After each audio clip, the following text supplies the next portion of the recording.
Last night, it was the Dan Wootton interview with Eamonn Holmes that was absolutely dominating all of the news websites and much of our newspaper coverage this morning. Well, it's part 2 tonight of that exclusive interview, which Dan Wootton is going to be showing from 9 o'clock here on GB News. But here is just a little snippet of what's to come later. I began to feel there was a certain line being pattered here. I just decided at this point, not sure. I'm just beginning to feel bad vibes about this. I think I'm not saying anything. So I don't say anything in the opener. Ruth says what she has to say. Then it goes to those two in their choreographed way, knowing how false they are. I'm sure they've rehearsed it for days. So this has been planned for some time? It's been planned for some time. And it then materialises, obviously all is not what it seems.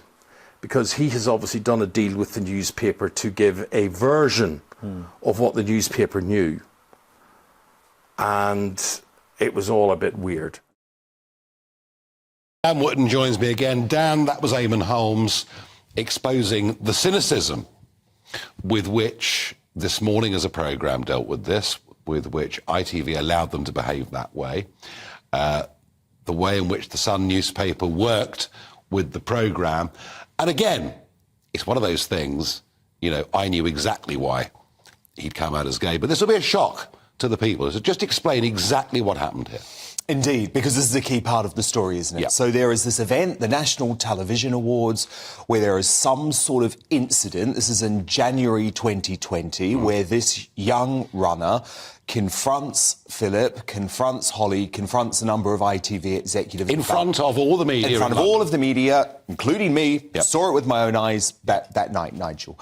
And so clearly, ITV bosses knew there was a big problem. There needed to be some serious damage control. And within just a week, you've got Schofield on the sofa coming out. Now, what Eamonn reveals tonight is his absolute fury at being part of this sham. He says he was lied to.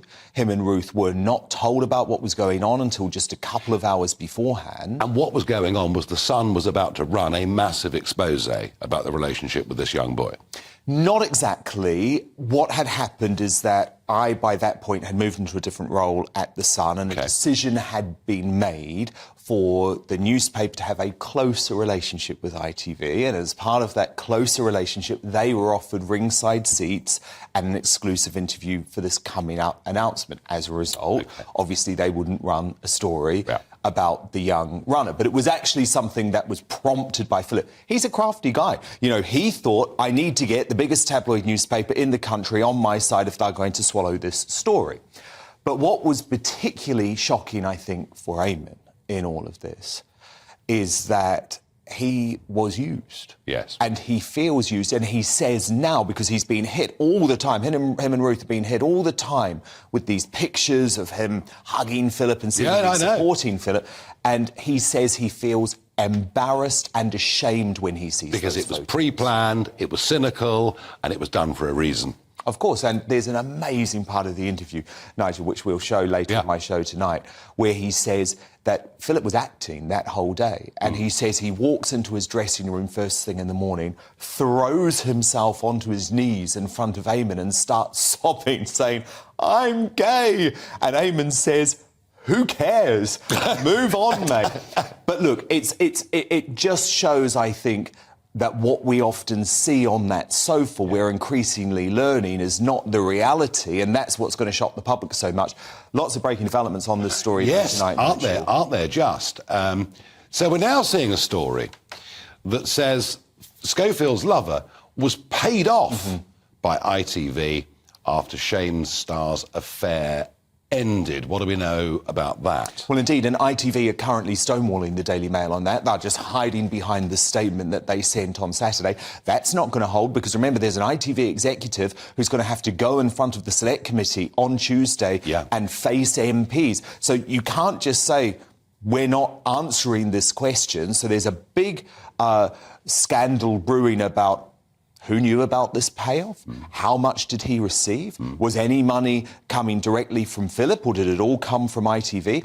And then you've got this very woke chief executive, Carolyn McCall, who is holier than thou. You know, if you're Piers Morgan questioning Meghan or you're Carol McGiffin questioning the COVID vaccines, you're booted off that channel immediately.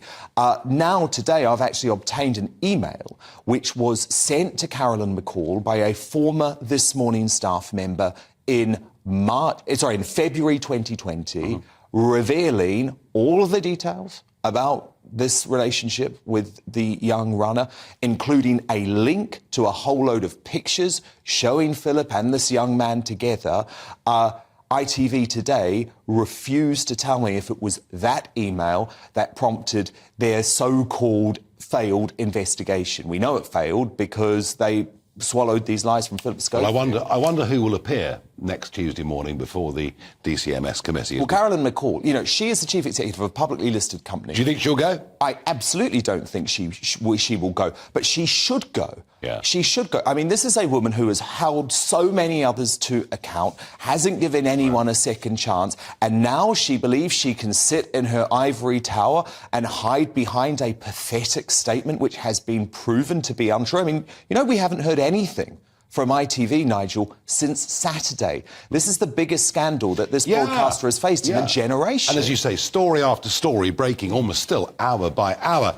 A thought on Holly Willoughby. You know, Eamonn was pretty clear that he didn't believe her. I mean, if I knew that this relationship was going on and the coming out as gay thing was a front and a cover, frankly, for it all, if I knew it, Holly Willoughby must have known it.